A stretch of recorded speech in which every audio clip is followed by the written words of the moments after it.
بسم اللہ الرحمن الرحیم۔ سورۃ الاحزاب کا تعارف۔ سورہ احزاب قرآن کی 33ویں سورہ ہے جو قرآن کے 21ویں اور 22ویں پارے میں واقع ہے۔ یہ سورت مدنی صورتوں میں سے ہے۔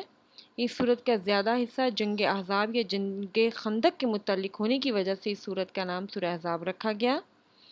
احزاب حزب کی جمع ہے جس کے معنی لشکر اور گروہ کے ہیں۔ اس جنگ میں بہت سے قبائل عرب نے مسلمانوں کے خلاف جنگ میں حصہ لیا، اس لیے اس کو جنگ احزاب بھی کہتے ہیں۔ یہ لفظ اس سورت کی 20ویں آیت میں 2 مرتبہ اور 1 مرتبہ 22ویں آیت میں آیا ہے۔ سورہ احزاب 73 آیات پر مشتمل ہے۔ سورہ احزاب کے اہم مضامین کچھ اس طرح ہیں۔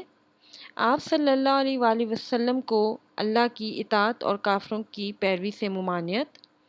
دوران جاہلیت کے بعض قوانین مثلاً زہار، طلاق کا طریقہ، متبنہ، لے پالک، منہ بولے بیٹے کے بارے میں احکامات،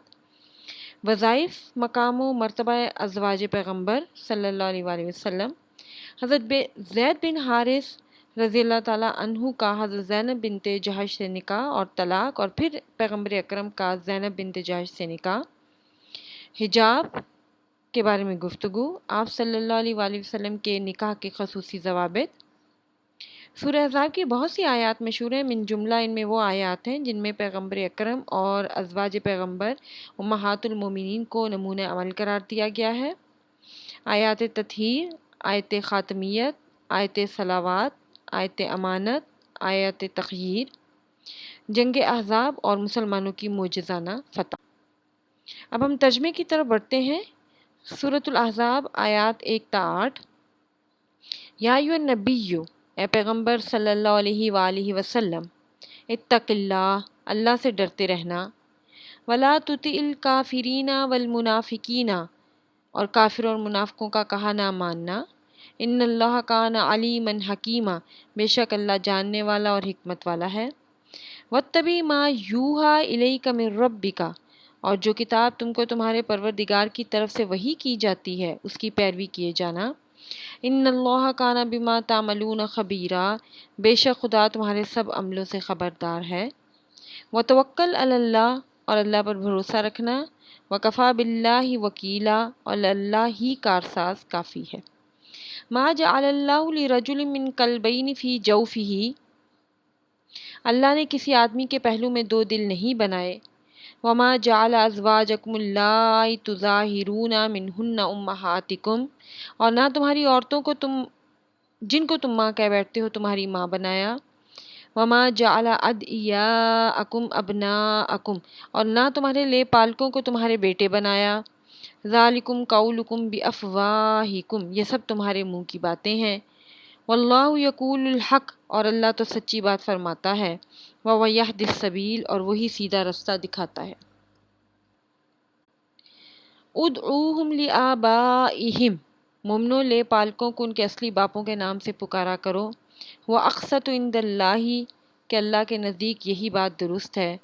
فَإِن لَّمْ تَعْلَمُوا آبَاءَهُمْ، اگر تم کو ان کے باپوں کے نام معلوم نہ ہوں، فَإِخْوَانُكُمْ فِي الدِّينِ وَمَوَالِيكُمْ، تو دین میں وہ تمہارے بھائی اور دوست ہیں، وَلَيْسَ عَلَيْكُمْ جُنَاحٌ فِيمَا أَخْطَأْتُمْ بِهِ، اور جو بات تم سے غلطی سے ہو گئی ہو اس میں تم پر کچھ گناہ نہیں، وَلَٰكِن مَّا تَعَمَّدَتْ قُلُوبُكُمْ، لیکن جو قصد دلی سے کرو اسی پر مواخذہ ہے، وَكَانَ اللَّهُ غَفُورًا رَحِيمًا، اور اللہ بخشنے والا مہربان ہے، النبی اولیٰ بالمؤمنین من انفسہم، اور پیغمبر مومنوں پر ان کی جانوں سے بھی زیادہ حق رکھتے ہیں، وازواجہ امہاتہم، اور پیغمبر کی بیویاں ان کی مائیں ہیں، وَأُولُو الْأَرْحَامِ بَعْضُهُمْ أَوْلَىٰ بِبَعْضٍ فِي كِتَابِ اللّٰهِ مِنَ الْمُؤْمِنِينَ وَالْمُهَاجِرِينَ، اور رشتہ دار آپس میں کتاب اللہ کی روح سے مسلمانوں اور مہاجروں سے ایک دوسرے کے ترکے کے زیادہ حقدار ہیں، إِلَّا أَن تَفْعَلُوا إِلَىٰ أَوْلِيَائِكُمْ مَعْرُوفًا، مگر یہ کہ تم اپنے دوستوں سے احسان کرنا چاہو تو اور بات ہے، كَانَ ذَلِكَ فِي الْكِتَابِ مَسْطُورًا، یہ حکم کتاب یعنی قرآن میں لکھ دیا گیا ہے، وَإِذْ أَخَذْنَا مِنَ النَّبِيِّينَ مِيثَاقَهُمْ، اور جب ہم نے پیغمبروں سے عہد لیا، وَمِنْكَ وَمِن نُوحٍ وَإِبْرَاهِيمَ وَمُوسَىٰ وَعِيسَىٰ ابْنِ مَرْيَمَ، اور تم سے، نوح سے، ابراہیم سے اور موسیٰ سے اور مریم کے بیٹے عیسیٰ سے، وَإِذْ أَخَذْنَا مِنْهُم مِّيثَاقًا غَلِيظًا، اور عہد بھی ان سے پکا لیا۔ لیسأل الصادقین عن صدقہم، تاکہ سچ کہنے والوں سے ان کی سچائی کے بارے میں دریافت کرے۔ وَأَعَدَّ لِلْكَافِرِينَ عَذَابًا أَلِيمًا، اور اس نے کافروں کے لیے دکھ دینے والا عذاب تیار کر رکھا ہے۔ عزیز طالبات، اب ہم سوالات کے جوابات کی طرف آتے ہیں۔ سوال نمبر 1، سبق کی ابتدا میں رسول صلی اللہ علیہ وآلہ وسلم کو کن باتوں کی تلقین کی گئی؟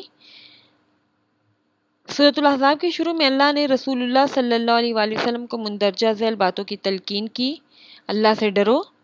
اے نبی صلی اللہ علیہ وآلہ وسلم، صرف اللہ سے ڈرو اور کافروں و منافقوں کا کہا نہ مانو۔ کتاب الہی کی پیروی کرنا، جو کتاب تم کو تمہارے پروردگار کی طرف سے وحی کی جاتی ہے صرف اسی کی پیروی کرنا۔ اللہ پر توکل، صرف اللہ پر بھروسہ رکھنا اور اللہ ہی تمہارا کارساز کافی ہے۔ سوال نمبر 2، اس سبق کی آیات میں منہ بولے بیٹوں کے بارے میں کیا ہدایات دی گئی ہیں؟ سورہ احزاب میں منہ بولے بیٹوں کے بارے میں مندرجہ ذیل ہدایات دی گئی ہیں۔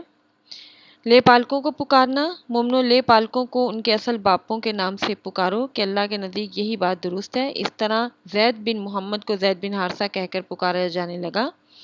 لے پالکوں کی متعلقہ سے شادی، اگر لے پالک اپنی بیویوں کو طلاق دے دیں تو ان کے منہ بولے بیٹے ان کے متعلقہ سے نکاح کر سکتے ہیں۔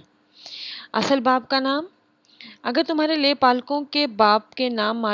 معلوم نہ ہو تو دین میں وہ تمہارے بھائی اور دوست ہیں، اور جو بات تم سے بھول سے ہو گئی ہو اس میں تم پر کچھ گناہ نہیں، لیکن جو ارادہ دل سے کرو اسی پر پکڑ ہے، یعنی جان بوجھ کر کسی کو اپنا حقیقی بیٹا نہ بنایا جائے۔